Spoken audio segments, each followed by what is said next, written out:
Bismillahirrahmanirrahim. Assalamualaikum warahmatullahi wabarakatuh.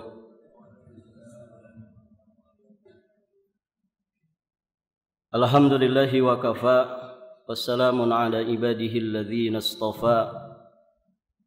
Asyhadu an la ilaha illallah wahdahu rabbi la syarika lah, wa asyhadu anna Muhammadan abduhu wa rasuluh. Qala Allah Ta'ala fi kitabihil karim ba'da a'udzu billahi as-sami'il 'alim minasy syaithanir rajim min hamzihi wa nafthihi wa nafthihi. Ya ayyuhalladzina amanu taqullaha haqqa tuqatih wa la tamutunna illa wa antum muslimun. Wa qala aidan ya ayyuhalladzina amanu qu anfusakum wa ahlikum nara waquduha an-nas wal hijarah 'alaiha malaikatun ghiladun shidadun la ya'suna Allah ma amarahum wa yaf'aluna ma yu'marun. Amma ba'd. Fa ya ayyuhal hadirun i'lamu arsyadakumullah fa inna asdaqal hadits kitabullah wa khairal hadyi hadyu Muhammadin sallallahu alaihi wa alihi wasallam wa syarrul umur muhdatsatuha fa inna kulla muhdatsatin fid dini bid'ah wa kulla bid'atin dhalalah wa kulla dhalalatin fin nar. A'adzanillahu wa iyyakum minal bid'ah wad dhalalat wa minan nar. Para hadirin jamaah rahimani wa rahimakumullah, para orang tua atau wali murid dari Madrasah Ibnu Madrasah Cahaya Ilmu yang semoga senantiasa dirahmati dan diberkahi Allah Subhanahu wa taala. Alhamdulillah wa syukrulillah, kita bersyukur kepada Allah Subhanahu wa taala pada pagi yang berbahagia ini kita sudah berada di tanggal 20 dari bulan Syawal 1446 Hijriah. Hampir 3 pekan kita sudah meninggalkan bulan yang penuh dengan keberkahan, yakni bulan Ramadan. Kita memohon kepada Allah dengan seluruh asma-Nya yang husna, dengan seluruh sifat-sifatnya yang maha sempurna, semoga Allah Subhanahu wa taala menerima setiap amal ibadah kita semua di bulan Ramadan, sebelum dan juga sesudahnya. Taqabbalallahu minna wa minkum salihal a'mal wa kullu amin wa antum bi khair. Kemudian salawat dan salam semoga Allah Subhanahu wa taala limpahkan kepada nabi kita semua, nabi yang mulia, Nabi besar Muhammad sallallahu alaihi wa alihi wasallam, beserta seluruh keluarganya, para sahabatnya, para tabi'in, atba'u tabi'in, wa man ittaba'ahum bi ihsanin ila yaumiddin. Dan kita memohon kepada Allah semoga keberkahan salawat tersebut sampai kepada kita semua selaku umatnya yang senantiasa tunduk patuh menjalankan sunnah-sunnahnya. Amin Allahumma ya rabbal alamin. Para jamaah sekalian, para ummahat wal aba rahimani wa rahimakumullah, pada kesempatan ini saya diamanahi untuk menyampaikan materi atau kajian tentang parenting yang pada dasarnya para ustadz di sini tentu ada yang lebih berhak untuk menyampaikannya. Namun para jamaah yang dirahmati Allah, semoga apa yang kita upayakan di dalam pengajian ini mendapatkan ridha Allah Subhanahu wa taala, menjadi ilmu nafi bagi kita semua secara khusus, dan semoga apa yang kita pelajari tentu bisa kita tularkan kepada anak keturunan kita, karena anak-anak kita sejatinya adalah amanah dari Allah Subhanahu wa taala. Di samping anak-anak itu adalah nikmah. Anak-anak adalah amanah yang akan dimintai pertanggungjawaban di hadapan Allah Subhanahu wa taala. Maka orang tua, bapak ataupun ibunya punya tanggung jawab yang sangat besar terkait dengan keselamatan, kebahagiaan lahir batin, dunia, alam kubur sampai nanti di kehidupan akhirat dari anak-anaknya. Oleh karena itu, apa yang diupayakan oleh sekolah Cahaya Ilmu ini adalah di antara bentuk ikhtiar, ya, bentuk upaya untuk kita mensinergikan pendidikan ya terhadap anak-anak kita, sehingga apa yang diberikan kepada anak-anak di sekolah itu pula yang kemudian diberikan oleh para orang tua di rumahnya. Jadi ada keseragaman, ada keserasian pola pendidikan yang diberikan ya di sekolah dengan yang di rumah. Hadirin rahimani wa rahimakumullah. Tentu untuk bisa mencapai itu semua, kita mesti memiliki satu pondasi dasar yang disebut dengan tarbiyah, atau dalam bahasa kita pendidikan. Karena jika kita berbicara tentang generasi penerus perjuangan Islam dan juga kaum muslimin, kalau kita bicara tentang generasi penerus suatu bangsa yang bermartabat, berdaulat, ya, sehingga menjadi satu bangsa yang baldatun thayyibatun wa rabbun ghafur, maka sejatinya itu semua bermuara pada satu pokok dasar yang disebut dengan tarbiyah. Jadi kalau kita bicara generasi penerus Islam dan kaum muslimin, maka pondasi dasarnya ini. Jangan berbicara jauh tentang bagaimana Islam ke depan kalau kemudian kita tidak punya perhatian besar terhadap yang namanya pendidikan. Jangan berbicara ya tentang nasib bangsa 10, 20, 30 tahun ke depan, bahkan seterusnya, kalau kemudian kita tidak memiliki perhatian dengan yang namanya tarbiyah ini. Nah, itulah pendidikan. Hadirin jamaah yang dirahmati Allah. Sejatinya pendidikan terbaik adalah pendidikan yang berasal dari Allah Subhanahu wa taala dan juga Rasul-Nya. Allah Subhanahu wa taala memiliki nama Rabb, ya, dari kata tarbiyah, yang maha memelihara, mengurus, mengatur, mendidik. Nabi sallallahu alaihi wasallam diutus oleh Allah Subhanahu wa taala juga di dalam rangka memberikan tarbiyah kepada umatnya. Karena inilah sejatinya pokok dasar jalan keselamatan bagi peradaban manusia, lahir batin, dunia sampai nanti di kehidupan akhiratnya. Kemudian jika kita bicara tentang tarbiyah, maka mungkin akan muncul pertanyaan di dalam benak kita masing-masing. Pertanyaan besar yang sering terkait dengan pendidikan. Baik para jamaah, pertanyaan itu adalah di manakah sekolah terbaik untuk kita kemudian mendidik anak-anak kita? Atau muncul pertanyaan, siapakah guru terbaik? Di manakah guru terbaik untuk kemudian mendidik anak-anak kita? Baik, kalau dapat pertanyaan ini, jawabannya apa? Karena antum anaknya sekolah di sini pasti pilih Cahaya Ilmu, begitu ya. Barakallahu fikum. Guru-guru terbaik ya guru-guru di Cahaya Ilmu, begitu ya. Nanti sekolah sana juga bilang begitu. Sekolah yang di sono juga begitu. Baik, para jamaah yang dirahmati Allah. Nah, ini pertanyaan mendasar.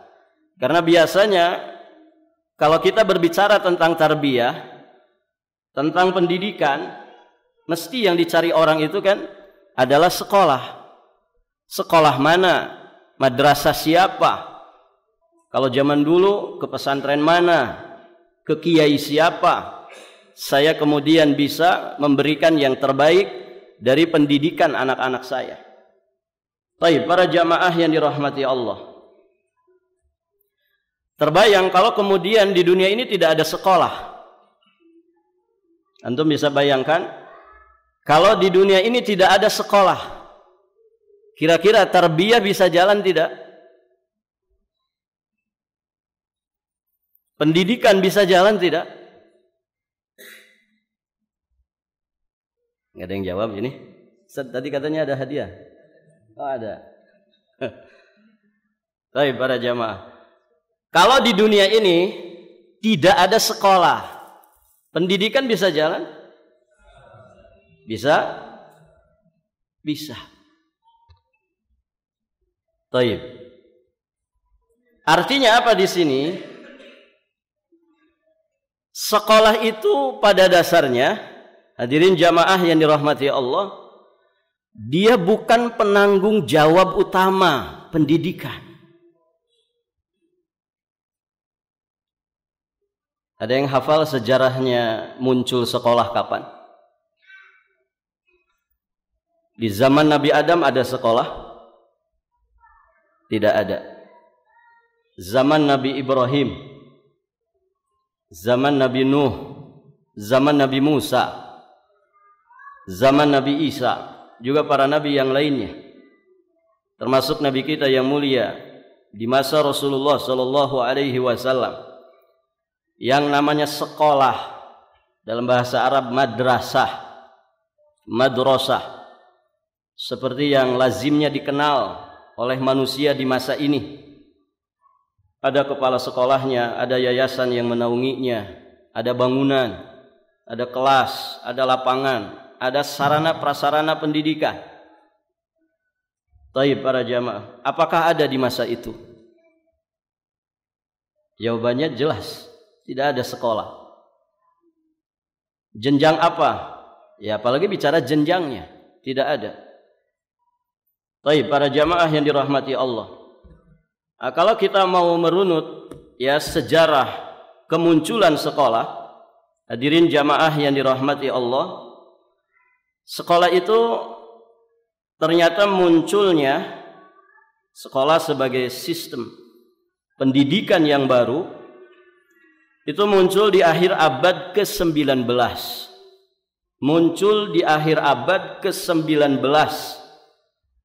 bersamaan dengan munculnya revolusi industri. Ya, termasuk di masa ini kan. Mungkin sebagian persen manusia di muka bumi ini mereka bergerak di bidang industri.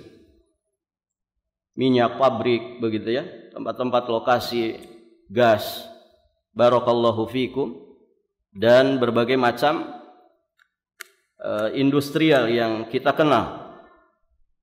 Nah, ternyata sekolah muncul di masa revolusi itu. Sehingga hadirin jamaah yang dirahmati Allah, tentu para orang tua memiliki kesibukan yang sangat besar, mungkin 1/3 dari harinya mereka habiskan di tempat kerjanya. Sehingga hadirin jamaah yang dirahmati Allah, akhirnya kewajiban mendidik anak ini mereka titipkan, ya bahasanya seperti itu. Walaupun pendidikan itu sejatinya tidak bisa dititipkan.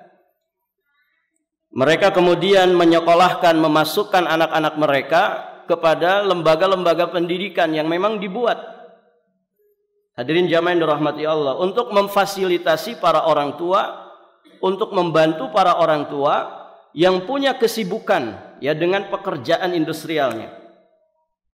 Ya, sehingga lembaga pendidikan ya dengan para orang tua mereka bersinergi, saling membantu, saling menolong untuk memberikan pendidikan yang terbaik kepada anak-anak. Baik, para jamaah yang dirahmati Allah. Artinya apa? Kalaupun seandainya di muka bumi ini tidak ada sekolah, tidak ada lembaga-lembaga pendidikan, bukan berarti kemudian para orang tua itu lepas tanggung jawab mendidik anak-anaknya. Sehingga dari sini kita bisa menjawab pertanyaan besar tadi. Sekolah mana yang terbaik bagi anak-anak kita? Siapa guru terbaik bagi anak-anak kita? Maka jawabannya hadirin jamaah yang dirahmati Allah, sejatinya sekolah terbaik bagi anak-anak kita itu adalah rumah orang tuanya. Nah, disinilah kenapa ya saat ini setelah banyak bermunculan sekolah itu mesti ya orang tua ya bekerja sama bersinergi dengan para orang tua. Karena sejatinya kewajiban pendidikan itu ada di atas pundaknya kedua orang tua masing-masing anak. Tadi kita sampaikan di depan, sekolah itu bukan penanggung jawab utama pendidikan. Mereka partner para orang tua ya untuk sama-sama memberikan pendidikan yang terbaik kepada anak didiknya. Sehingga hadirin jamaah yang dirahmati Allah, rumah dan juga lingkungan masyarakat di sekitar kita itulah sejatinya madrasah. Madrasah yang terbaik untuk anak-anak kita. Baik, para jamaah yang dirahmati Allah. Ada satu maqalat dari Ibnu Badis rahimahullahu taala. Beliau menyatakan al-baitu huwal madrasatul ula wal masna'ul asli. Beliau menyatakan ya bahwasannya rumah itu adalah sekolah pertama yang nantinya akan mencetak manusia seutuhnya. Jadi masna'nya generasi penerus itu ya, masna' itu dalam bahasa kita pabrikan. Untuk mencetak generasi penerus itu ya rumahnya. Hadirin jamaah yang dirahmati Allah. Anak itu di sekolah dengan di rumah lebih banyak di mana? Di sini sampai jam berapa, Ustaz? Sekolah sampai jam 2 kan? Mungkin dari jam 8 atau setengah 8. Berarti sisa waktunya di mana? Di rumah. Nah, ini yang kadang terluput dari pandangan orang tua. Disangkanya kalau dia sudah menyekolahkan anak, dikasih sangu anaknya untuk sekolah, SPP-nya dipenuhi, segala kebutuhannya dipenuhi, ya, kemudian dia merasa selesai tanggung jawab saya untuk mendidik anak. Begitu para jamaah. Sehingga ketika ada sedikit saja celah kekurangan pada lembaga pendidikan, serta-merta mereka menyalahkan sekolah. Begitu ya. Ini sering terjadi. SPP saja dinaikin, tapi nggak pernah kualitasnya ditingkatkan. Padahal hadirin jamaah yang dirahmati Allah, mereka ini partner. Dan tidak ada sekolah yang sempurna, tidak ada. Antum cari di mana sekolah yang sempurna? Yang katanya SPP-nya 5 juta, ada yang SPP-nya 10 juta 1 bulan, belum lain-lainnya. Pertanyaannya, yang mahal itu apakah sempurna? Yang murah SPP-nya apakah kemudian tidak punya keunggulan? Tarbiyah dari Allah dan Rasulnya ini tarbiyah tammah, kamilah, pendidikan yang sempurna. Tapi para pelaksananya di lapangan, kita ini bukan nabi, bukan rasul. Begitu ya. Kita ini orang-orang yang miskin ilmu, tipis iman. Siapapun kita. Ya. Maka ketika mengelola sesuatu, mesti ada kekurangan. Dan itu harus disadari setiap manusia. Para ulama menyatakan musibah terbesar pada manusia itu ketika orang tidak menyadari kekurangannya. Jadi semua sekolah pasti memiliki kekurangan. Dan setiap sekolah mesti ada keunggulannya. Itu yang mesti disadari terlebih dahulu. Karena mereka bukan penanggung jawab utama. Penanggung jawab utama itu kita, orang tuanya. Di rumah kita masing-masing. Allah nanti akan memintai pertanggungjawaban terhadap anak-anak kita itu ya kepada kita, orang tuanya. Maka dari sini juga kita memahami, hadirin jamaah yang dirahmati Allah, guru terbaik itu ya orang tua. Guru terbaik itu ya orang tua. Kenapa? Karena mereka lebih banyak membersamai anak-anaknya dibandingkan guru-gurunya di sekolah. Sehingga ketika ada satu kekurangan pada anak kita, jangan kemudian kekurangan itu, kesalahan itu ditumpahkan semuanya kepada sekolah. Dan ini juga yang sering terjadi. Begitu ya. Apalagi di masa-masa ini. Hadirin jamaah yang dirahmati Allah. Ya, salah-salah sedikit bisa dilaporkan ke apa ini Pak? HAM ya. Apa istilahnya itu? Itulah. Gitu ya. Jadi akhirnya sebagian guru, mohon maaf ini. Sebagian guru nggak mau peduli. Kamu mau nakal kah di sekolah, mau kayak apa? Daripada salah-salah saya nanti yang dilaporkan, gurunya yang dilaporkan. Nas'alullah as-salamah wal afiyah. Jadi guru terbaik bagi anak-anak sejatinya adalah ibu bapaknya, orang tuanya sendiri. Anda coba perhatikan biografi para ulama. Kalau antum baca biografi ulama manapun, ulama-ulama salaf, mereka mesti memiliki guru pertama itu siapa? Ibu bapaknya. Kalau enggak ke ibunya, ke bapaknya. Dua-duanya bahkan. Kalau tidak, ada yang ke pamannya, ada yang ke kakeknya. Sehingga banyak para ulama yang lebih dikenal namanya itu dengan nama kakeknya. Syekh Al-Utsaimin misalkan. Utsaimin itu kan kakeknya. Taib, para hadirin jamaah yang dirahmati Allah. Maka para orang tua itu adalah guru terbaik untuk anak-anaknya. Dan sejatinya di atas pundak mereka lah tanggung jawab dan amanah pendidikan. Sehingga hadirin jamaah yang dirahmati Allah, amanah dan tanggung jawab pendidikan ini tidak bisa digantikan, tidak bisa dititipkan, tidak bisa didelegasikan kepada siapapun. Artinya begini, kalau antum punya anak, ya Allah nanti pertanggungjawaban pendidikan anak saya ke si fulan ya, jangan ke saya. Enggak bisa begitu. Madza addabtahu? Apa yang sudah engkau berikan dari pendidikan kepada anak-anakmu? Itu yang ditanya orang tuanya. Yang ditanya adalah orang tuanya. Maka hadirin jamaah yang dirahmati Allah, di maqalat yang lainnya Ibnu Badis melanjutkan, wa tadayyunul huwa asasu hifdzid din wal khuluq li taqwinir rijal. Beliau mengatakan bahwa kualitas agama seorang ibu itu merupakan pondasi yang akan menyangga, menyelamatkan agama sekaligus akhlak anak-anaknya. Tadayyunul Dengan ungkapan lain kita sering mendengar al-ummu madrasatul ula. Ibu itu adalah madrasah pertama bagi anak-anaknya.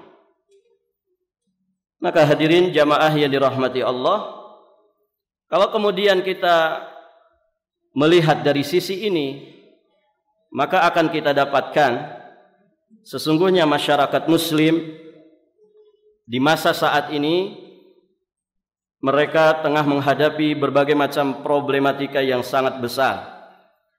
Ya, seringkali mereka itu taksir, ya, mengentengkan. Terjadi pada mereka yang namanya tafrid, suka meremehkan. Terjadi pada mereka yang namanya ihmal, mengabaikan tentang pendidikan-pendidikan anak. Hadirin jamaah yang dirahmati Allah, maka ini yang harus menjadi perhatian kita bersama. Dan ini yang mesti kita sadari, ya, bahwa tugas pendidikan anak itu adalah tanggung jawab kita semua sebagai orang tuanya. Sekolah adalah partner. Sekolah adalah lembaga yang kemudian bersinergi dengan kita semua dalam rangka mewujudkan yang terbaik, ya, dalam mendidik anak-anak kita. Kalau kemudian para orang tua mereka mengentengkan, meremehkan dan juga mengabaikan tentang pendidikan anak ini, maka tentu akan terjadi banyak sekali penyimpangan, dampak-dampak negatif yang akan kita saksikan pada generasi-generasi penerus kita. Nas'alullah as-salamah wal afiyah. Ada banyak hal para hadirin jamaah yang dirahmati Allah dari berita-berita yang tersebar yang kalau kita mendengarnya ya sangat miris, bisa menjadikan kita ngelus dada. Ya, bagaimana misalkan ya seorang anak perempuan lagi, ya, usia SMP, kemudian dia nekat gantung dirinya di dapur rumahnya sendiri. Gara-gara apa? Gara-gara ingin minta motor. Dia minta motor kepada orang tuanya dan orang tuanya ekonominya pas-pasan. Tidak mampu kemudian mewujudkan keinginannya. Akhirnya nekat gantung diri, bunuh diri. Barakallahu fikum. Ini anak SMP. Anak SMP. Barangkali mungkin pergaulan di sekolahnya antara yang kaya dan miskin kemudian tidak ditertibkan, ya, sehingga hadirin jamaah yang dirahmati Allah, orang-orang yang mampu mereka bawa motor bagus-bagus ke sekolahnya. Akhirnya kemudian si anak ini cemburu, dia juga pengen seperti teman-temannya. Akhirnya nuntut ke orang tuanya, dan tidak semua orang tua kemudian punya kemampuan untuk memenuhi hajat anaknya. Mungkin untuk SPP saja kesulitan, apalagi membelikan motor. Nah, ini terjadi hadirin jamaah yang dirahmati Allah. Penyimpangan anak-anak di sekolah juga demikian. Ya. Kalau mau didata hadirin jamaah yang dirahmati Allah, terlalu banyak ya anak-anak SMP yang kemudian sudah tidak perawat. Jangan tanya SMA-nya, kalau SMP-nya saja sudah seperti itu. Jangan tanya juga mahasiswa-mahasiswa yang di kampusnya. Kalau kemudian di kota-kota kecil, di pelosok-pelosok, banyak terjadi yang namanya penyimpangan seksual di kalangan para pelajar, maka jangan ditanya bagaimana di kota. Nah, ini miris dan sangat mengerikan. Kalau kemudian Indonesia ini punya cita-cita 2000 berapa Pak? 45 Indonesia emas. Kalau kemudian generasi penerusnya model-model begini, maka bisa saja berubah, bukan Indonesia emas, Indonesia cemas. Karena mereka inilah generasi estafet yang akan kemudian melanjutkan peradaban daripada bangsa ini. Kalau kemudian generasinya saja sudah seperti itu, maka bagaimana lagi kemudian kita bisa membayangkan sesuatu yang baik di masa yang akan datang. Itu bicara anak-anaknya. Bicara orang dewasanya juga demikian. Artinya apa di sini? Pendidikan itu harus menjadi fokus utama kita. Maka bersyukurlah kalau kita hidup di tengah-tengah lingkungan tarbiyah. Lingkungan orang-orang yang berupaya untuk mendidik diri, pasangan dan juga keluarga. Bahkan bersyukurlah kepada Allah kalau kita berada di satu komunitas yang semuanya mengusung hal yang sama. Bagaimana punya fokus yang besar terhadap yang namanya pendidikan. Hadirin jamaah yang dirahmati Allah. Kalau kita melihat keadaan saat ini, dan tanpa disampaikan pun mungkin jamaah sudah tahu, begitu ya. Bagaimana orang-orang di atas ya kemudian sewenang-wenang, orang-orang yang di atas kemudian melakukan hal-hal yang menyimpang, padahal di pundak mereka tanggung jawab yang begitu besar. Hadirin jamaah yang dirahmati Allah, perselingkuhan di antara guru-guru di sekolah ini terjadi, ya di kalangan-kalangan tertentu terjadi. Belum maraknya penyimpangan-penyimpangan, orang yang tidak peduli lagi dengan hak-hak rakyat, tidak peduli lagi dengan hak-hak sesama. Dia lebih mementingkan perutnya sendiri, perut keluarganya sendiri, sehingga kemudian menzalimi hak-hak orang lain. Nah, ini kan menjadi pertanyaan besar kita. Mereka ini, hadirin jamaah yang dirahmati Allah, sejatinya kan produk tarbiyah. Mereka ini adalah hasil dari pendidikan. Mengapa demikian? Karena untuk bisa sampai kepada tingkat jabatan tertentu, tentu mereka harus menempuh syarat-syarat pendidikan. Minim-minimnya S1, kan begitu. Mereka ini dulu adalah mahasiswa-mahasiswa. Mereka dulu adalah para pelajar di sekolah. Baik, para jamaah yang dirahmati Allah. Mereka juga dulunya adalah produk tarbiyah daripada orang tuanya masing-masing di rumah.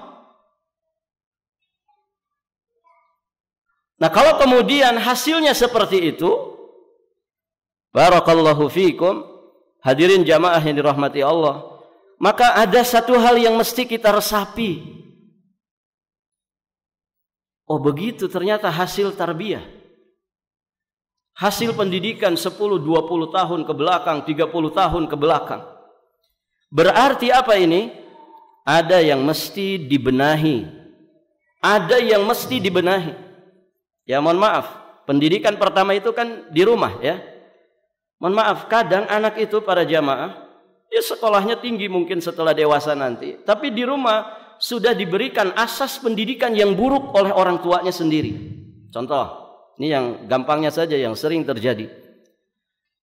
Dia bilang ke anaknya, "Nak, nanti kalau ada orang datang, bilang Umi tidak ada di rumah." Siapa yang datang Pak kira-kira? Penagih hutang. Iya kan? Bilang nanti kalau ada orang datang bertamu, bilang Umi tidak ada di rumah. Itu kata uminya. Abinya juga demikian. Nah, jangan bilang-bilang ke Umi ya. Abi main game. Awas nanti kalau bilang-bilang. Nih 100 untukmu. Disogok anaknya Pak. Kenapa? Karena abinya main game. Uminya nggak suka abinya main game. Kepergok sama anaknya. Anaknya disogok. Kalau tadi uminya bilang kalau ada tamu jangan bilang Umi di rumah. Padahal uminya ada di rumah. Mohon maaf para jamaah, ini rumah. Rumah itu madrasah pertama. Yang kemudian ngomong seperti itu adalah ibunya. Ibu itu adalah madrasah pertama, guru pertama. Anaknya dibilangin seperti itu.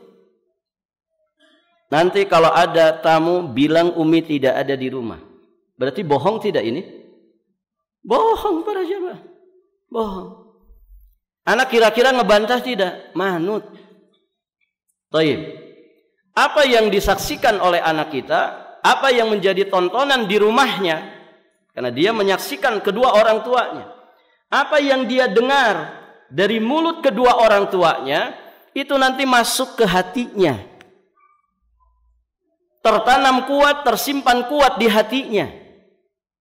Makanya kan Allah Subhanahu wa ta'ala di dalam Al-Quran sering menyandingkan antara mata, penglihatan, telinga, pendengaran dengan hati.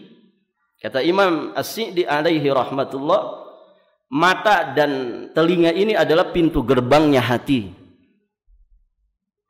Dan hati itu wadah ilmu, wadah informasi, wadah hidayah. Makanya kaum Nabi Nuh alaihi salam, ya ketika didakwahi oleh Nabi Nuh, ya mereka memasukkan jari mereka ke telinganya. Mereka menutupkan pakaiannya ke wajahnya. supaya tidak melihat, supaya tidak mendengarkan dakwahnya Nabi Nuh. Kenapa? Mereka tidak mau dipengaruhi hatinya oleh dakwahnya Nabi Nuh alaihi salam. Ini hati-hati. Kelihatannya sepele, biasa, remeh saja. Tapi sejatinya si ibu tadi sedang menanamkan ya pendidikan berbohong kepada anaknya. Oh, berarti berbohong itu boleh. Jadi nanti kalau saya jadi pejabat, boleh dong ngambil sesuatu, yang penting KPK tidak tahu. Dan begitu. Boleh dong saya mengambil sesuatu dari hak rakyat, yang penting BPK tidak tahu. Kenapa? Asasnya dari rumah. Asasnya dari rumah. Belum lagi dia masuk sekolah, modelnya juga sama ternyata. Wah, ini berbahaya. Hadirin jamaah yang dirahmati Allah. Tadi abinya mengajarkan nyogok uang tutup mulut ke anaknya. Baik para jamaah. Kenapa saya kasih contoh seorang bapak main game? Karena ini di mana-mana. Banyak yang curhat ke saya, orang sudah jenggotan, sudah ubanan, masih senang main game. Ya, game online. Yang lebih miris lagi, ada seorang suami curhat. Kenapa? Karena dia punya istri. Ini orang ngaji, Pak. Kita bukan bicara orang yang tidak ngaji. Dia curhat tentang istrinya, suka main game online. Yang rame-rame sama orang itu. Bisa dengan orang Samarinda, bisa dengan orang mana. Perempuan ini. Seorang ibu. Bapaknya ngasih uang tutup mulut. Ya, kamu jangan bilang-bilang Umi. Ini uang jajan 100.000. Ini ngajarin apa ini namanya? Sogok, uang tutup mulut. Ada nggak istilah uang tutup mulut di masa ini? Oh, banyak sekali. Ya. Maka hadirin jamaah yang dirahmati Allah, ini perhatikan. Kalau para orang tua meremehkan yang namanya pendidikan, ya seperti itulah hasilnya. Akan banyak sekali penyimpangan pada anak-anak kita, pada generasi penerus kita. Rusak pergaulan mereka, hadirin jamaah yang dirahmati Allah. Yang pacaran, yang zina, yang tawuran, yang narkoba. Ini luar biasa datanya. Belum lagi hadirin jamaah yang dirahmati Allah, banyaknya anak-anak yang durhaka ke orang tuanya. Miris. Ada orang tua pernah curhat ke saya, Ustadz, anak saya dari pondok 6 tahun, pengabdian 1 tahun. Pulang ke rumah seperti nggak ada bekasnya. Kira-kira orang tua sedih nggak, Pak? Sedih. Sekedar nyuci piring saja nggak ngerti. Mungkin bikin ceplok telur saja nggak bisa. Bukan supaya anaknya kerja di rumah, tidak. Tapi ada sesuatu yang ingin dilihat oleh orang tua. Apa sebetulnya hasil daripada sekolah itu? Apa sebetulnya hasil daripada pesantren itu? Kan begitu para jamaah. Walaupun tadi muhasabahnya bukan hanya ya untuk lembaga-lembaga pendidikan, tapi orang tua sendiri. Karena orang tua juga tidak bisa menyalahkan 100% lembaga-lembaga pendidikan yang dia kemudian menyekolahkan anaknya di situ. Tanggung jawab pendidikan itu ada pada orang tua. Hadirin jamaah yang dirahmati Allah. Maka dari sini kita juga mengenal apa yang diistilahkan dengan trisentra pendidikan. Artinya sinergi antara rumah sebagai madrasah ula bagi anak-anak kita, kemudian sekolah, kemudian lingkungan masyarakat. Jadi para jamaah, pendidikan di rumah, pendidikan di sekolah diupayakan membekali anak-anak itu dengan apa? Dengan kemampuan bagaimana dia nanti beradaptasi dengan lingkungan masyarakat. Di rumah kuat, di sekolah kuat, belum tentu di luar kuat. Kan banyak Pak anak-anak santri kita kalau pas liburan biasanya ada istilah aku keluar dari penjara suci. Yang pernah nyantri pasti paham itu. Aku keluar dari penjara suci. Penjara suci itu maksudnya pesantren, gitu ya. Maksudnya sekolah tempat dia belajar. Nanti kalau musim liburan dia seolah-olah merasa bebas, seolah-olah keluar dari penjara suci. Masuk kemana? Lingkungan masyarakat. Lingkungan masyarakat. Dan hadirin jamaah yang dirahmati Allah, ketika basic ini tidak kuat di rumah dan juga di sekolahnya, maka anak nanti kemudian bertemu dengan dunia luar, mereka akan terkaget-kaget. Oh, ternyata lingkungan pergaulan di luar seperti ini. Hadirin jamaah yang dirahmati Allah. Dan ternyata tidak sedikit anak-anak yang kemudian liburan 2 pekan saja di rumahnya sudah terpengaruh luar biasa. Dia ketemu lagi teman lamanya yang mungkin sekolahnya bukan berbasis Islam. Dia mungkin ketemu lagi dengan teman-teman kampungnya yang tidak melanjutkan pendidikan dan tidak paham, tidak mengerti pendidikan. Akhirnya anak kita terpengaruh lagi. Sehingga 2 tahun, 3 tahun di pesantren itu lenyap seketika. Maka para pakar pantas kalau mengatakan pengaruh dari lingkungan itu bisa sampai 80%. Pengaruh lingkungan itu bisa mempengaruhi anak-anak kita sampai 80%, Pak. Nah, ini luar biasa. Para hadirin jamaah yang dirahmati Allah. Atau enggak usah jauh-jauh lah, jangan anak-anak kita. Kita saja kan juga demikian. Bapak kalau punya teman gaul, circle-nya seperti ini, kan bisa terpengaruh. Ustaz, saya itu awalnya enggak suka kopi. Gitu. Tapi gara-gara gaul sama teman-teman yang semuanya ngopi, Masya Allah, jadi suka kopi. Itu pengaruh bukan Pak? Pengaruh. Tergantung pengaruhnya baik atau buruk. Kalau pengaruhnya baik, walhamdulillah kita akan terpengaruh baik. Tapi kalau pengaruhnya buruk, hati-hati, kita akan mendapatkan pengaruh yang buruk pula. Baik, para jamaah yang dirahmati Allah. Ini belum masuk materi Ustaz. Berapa menit lagi? Masih panjang. Baik, para jamaah yang dirahmati Allah. Jadi itu mukadimahnya Pak ya. Sebetulnya pengen bahas ini. Katanya nanti Ustadz bilang berlanjut Ustadz. Nah, saya bilang ada kitab ringkas ini, Raqaiz fi Tarbiyati Al-Abna, karya Syekh Abdul Razzaq bin Abdul Muhsin Al-Badr. Ini terjemahannya sudah ada. Para orang tua selayaknya punya buku ini ya. Diterjemahkan 8 pilar sukses mendidik anak. Jadi poin-poin ringkas namun sangat berharga bagi kita untuk kita kaji, untuk kita pelajari, selanjutnya kita praktekkan ya. Untuk mewujudkan amanah dan tanggung jawab kita di dalam mendidik anak-anak kita. Baik para jamaah, kalau masih ada waktu kita lanjutkan sedikit.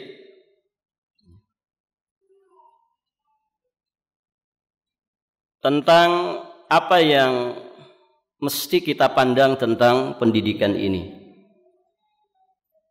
Jadi persepsi kita tentang pendidikan itu kayak apa? Yang pertama hadirin jamaah yang dirahmati Allah, dan ini kita mesti sadari bersama dan mesti seragam ini. Yang pertama, tarbiyatul aulad atau tarbiyatul abna ibadatun azimah. Ini yang harus ditanamkan terlebih dahulu pada diri kita sebagai orang tua, bahwa mendidik anak itu adalah ibadah yang sangat agung, ibadah yang sangat besar, bahkan dia termasuk amal jariyah, amal yang nantinya pahalanya itu akan terus mengalir kepada kita saat kita mungkin sudah sakit-sakitan di masa tua. Saat mungkin kita nanti bahkan sudah tidak bernafas lagi, tidak ada di alam dunia ini.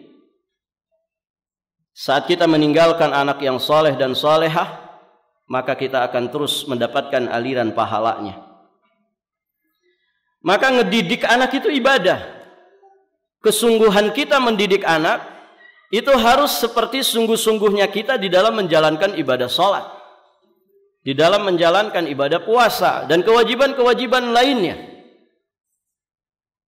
Allah Subhanahu wa taala menyatakan di dalam firman-Nya, dan tadi kita baca juga di awal, ya ayyuhalladzina amanu qu anfusakum wa ahlikum nara.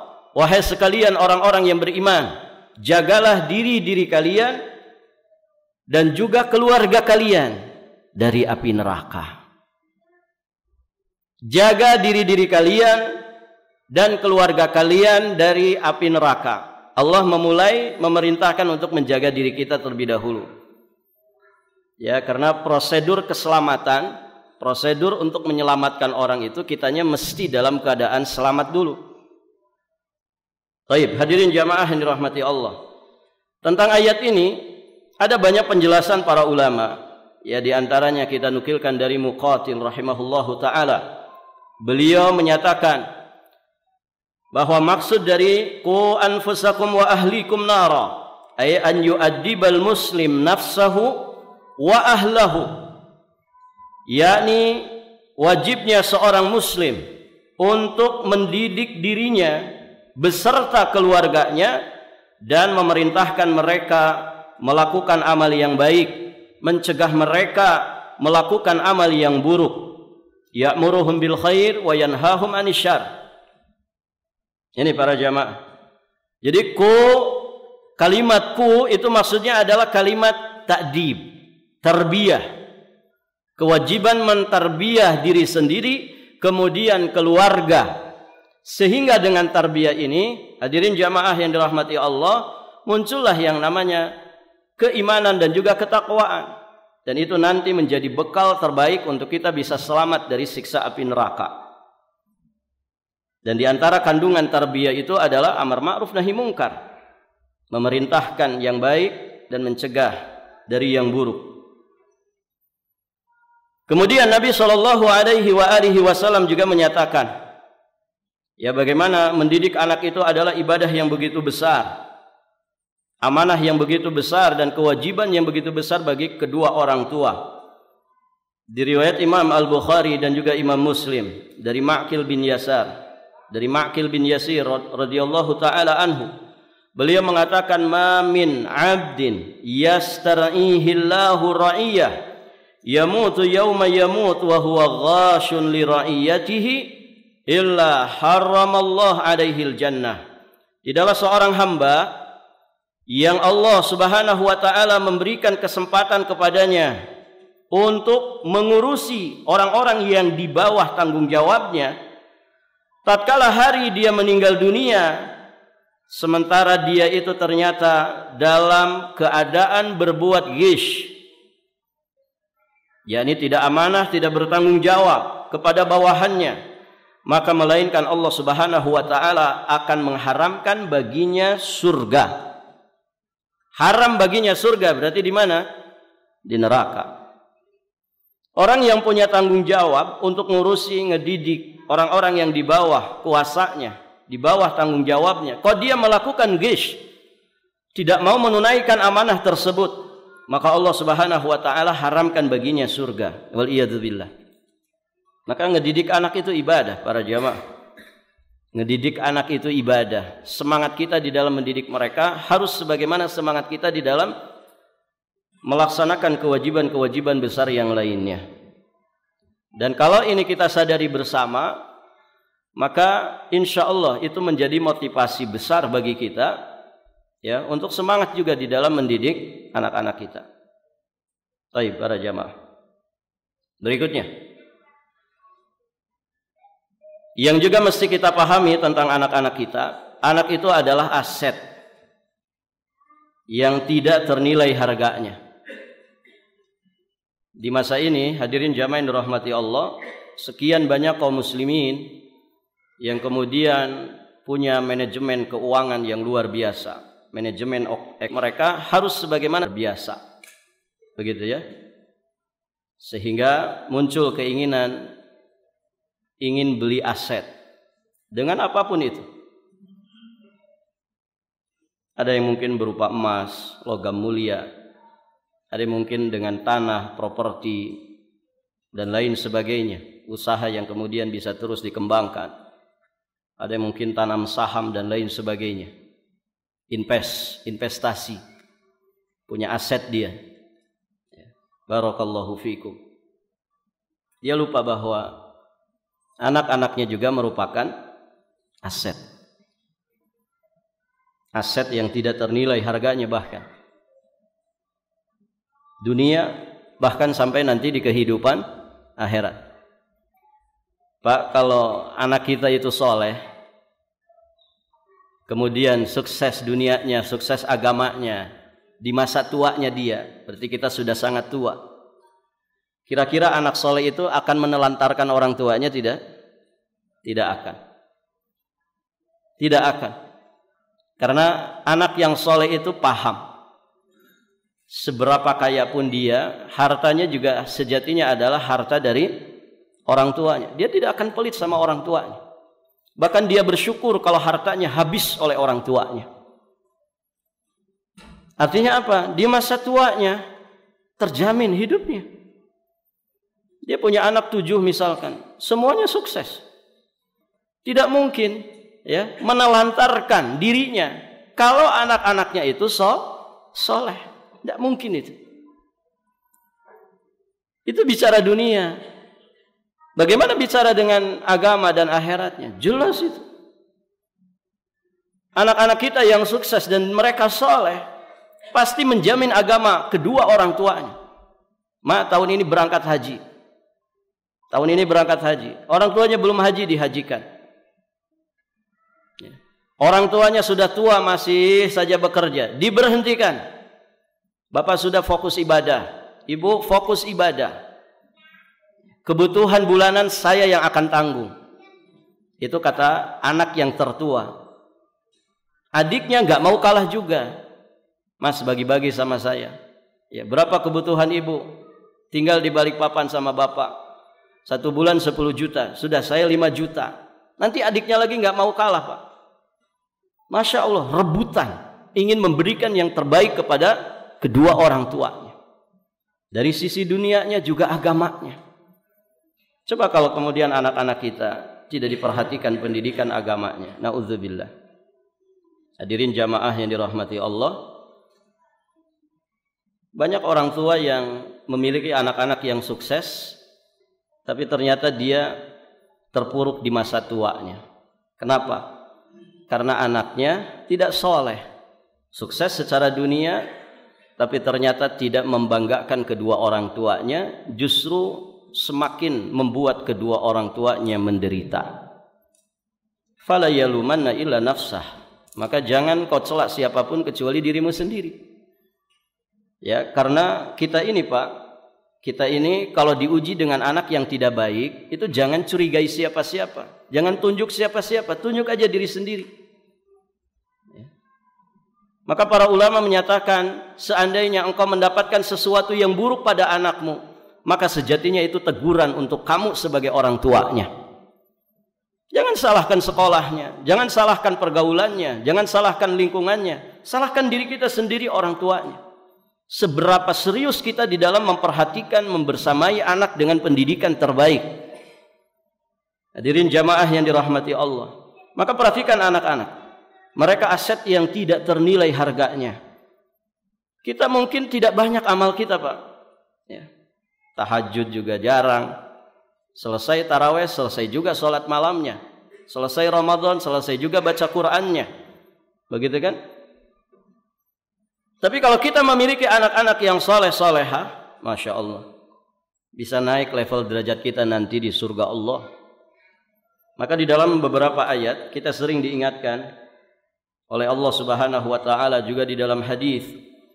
Ya, di surat At-Tur ayat 21, Allah Subhanahu wa taala berfirman, "Walladzina amanu wattaba'athum dzurriyyatuhum biimanin alhaqna bihim dzurriyyatahum wa ma alatnahum min amalihim min syai' kullu mri'in bima kasaba rahin. Dan orang-orang yang beriman dan yang anak cucu mereka mengikuti mereka dalam keimanan itu.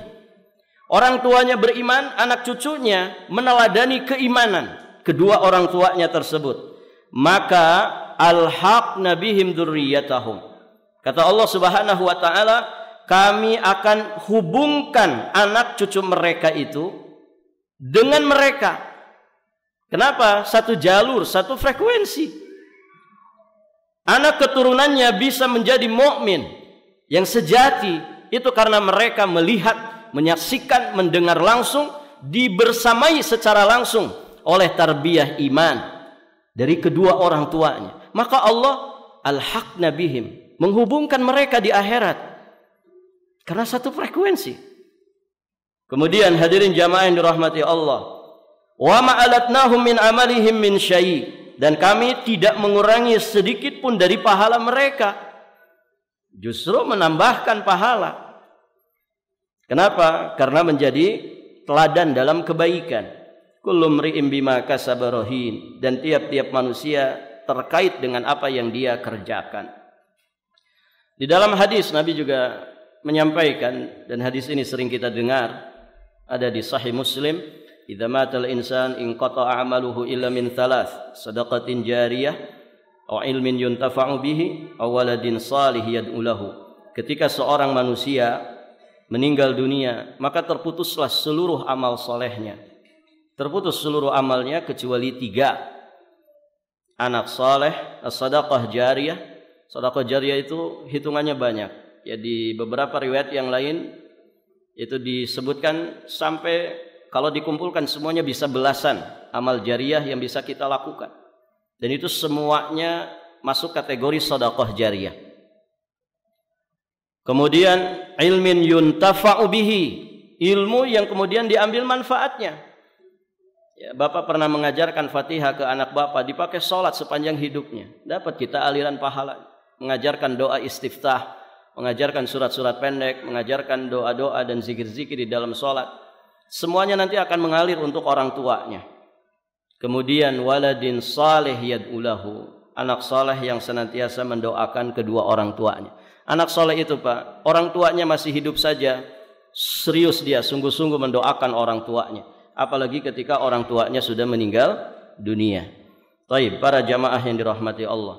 Di riwayat yang lain Nabi SAW beliau juga menyatakan, Innallaha azza wa jalla la yarfa'u darajata lil 'abdi salih fil jannah. Fayaqulu ya Rabbi anna li hadha. Fayaqulu bistighfari waladika laka. Dikisahkan bahwa sesungguhnya Allah benar-benar akan mengangkat derajat seorang hambanya yang saleh di surga, diangkat derajatnya ini. Kemudian hambanya yang saleh ini bertanya-tanya, anna li hadza, dari mana ini derajat yang tinggi yang saya dapatkan ini? Maknanya hamba saleh ini menganggap dirinya, saya sebetulnya orang biasa-biasa saja. Rasa-rasanya tidak ada amal-amal yang begitu istimewa sepanjang perjalanan hidup saya. Tapi kenapa di surga ini saya diangkat terus makomnya, derajatnya oleh Allah Subhanahu wa taala? Maka kemudian dinyatakan kepadanya bistighfari waladika laka. Itu disebabkan istighfarnya anakmu untuk dirimu. Insyaallah. Hadirin jamaah yang dirahmati Allah. Aneh kalau kita tidak bisa tergiur dengan amal yang besar ini. Ya, terlebih jamaah di sini yang kemudian dimudahkan memiliki banyak anak. Nah, ini Masya Allah Pak.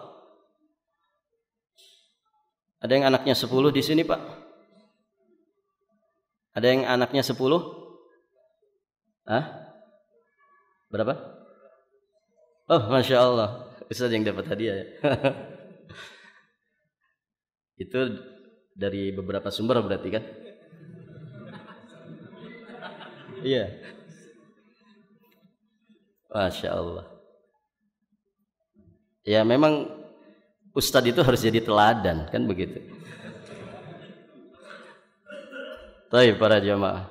Coba antum bayangkan, anak cuma 2, katanya cukup 2. Yang satu jadi koruptor, ya. Yang satu jadi pezina, bandar narkoba. Siapa yang doakan kita? Kalau anak kita 10 semuanya soleh solehah, walaupun tidak semua jadi ustadz misalkan, tidak ada masalah para jamaah. Belajar agama, ngedidik anak itu bukan supaya mereka jadi ustadz. Ya, ini mohon diperhatikan. Ngedidik anak itu supaya mereka jadi anak soleh. Apapun kemudian perannya di dunia ini, bisa jadi dia pedagang, nggak ada masalah. Pedagang yang soleh itu bersanding dengan Nabi. Bisa jadi mungkin dia, barakallahu fikum, jadi petani, tapi petani yang soleh. Petani yang soleh. Yang dari hasil taninya dia menyantuni anak-anak yatim. Pengkafil anak yatim bersanding dengan Nabi di surga. Pintu surga bukan pintu ilmu saja. Ada pintu-pintu yang lain.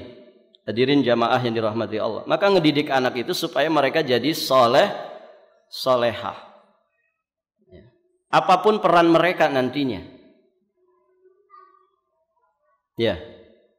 Maka jelas ya, kalau kita punya anak lebih banyak, ya, semuanya soleh soleha dengan perannya masing-masing. Dengan sudah sedikit anaknya, durhaka lagi, bikin malu orang tua. Maka hadirin jamaah yang dirahmati Allah, kita mesti tergiur dengan amal yang besar ini, ngedidik anak. Karena itu ibadah yang besar dan mereka ini aset yang tidak ternilai harganya. Tidak ternilai harganya. Lebih baik daripada dunia dan seisinya. Banyak Pak orang tua yang dibuat kecewa besar oleh anaknya, padahal anaknya itu mungkin seorang pejabat. Mungkin dia seorang yang hartawan. Barakallahu fikum. Bagi orang tua jadi nggak ada apa-apanya. Kenapa? Anaknya durhaka. Nah itu para jamaah yang dirahmati Allah. Masih banyak poin-poin lain. Sepertinya cukup saja. Sampai jam 10 kan? Maksimal sampai jam 10. Maksimal 10.30. Kita sudah 1 jam ini ya. Sudah ada 1 jam Pak. Ngaji itu kalau lebih dari sejam biasanya sudah nggak kondusif. Gitu. Iya tidak ini. Barakallahu fikum. Karena ini perdana bagi saya kira cukup saja ya. Walaupun masih ada poin-poin yang lain yang menjadi poin pembahasan mendasar terkait dengan pendidikan anak. Saya kira cukup, semoga yang sedikit ini bermanfaat. Barakallahu fikum. Semoga Allah meridhai kita semua. Akhiru da'wana alhamdulillahi rabbil alamin. Kita tutup dengan doa kafaratul majlis. Subhanakallahumma bihamdik asyhadu an la ilaha illa anta astaghfiruka wa atubu ilaik. Hadanallahu wa iyyakum ajma'in. Wallahul muwaffiq ila aqwamit thoriq. Al-'afwu minkum. Wassalamu alaikum warahmatullahi wabarakatuh.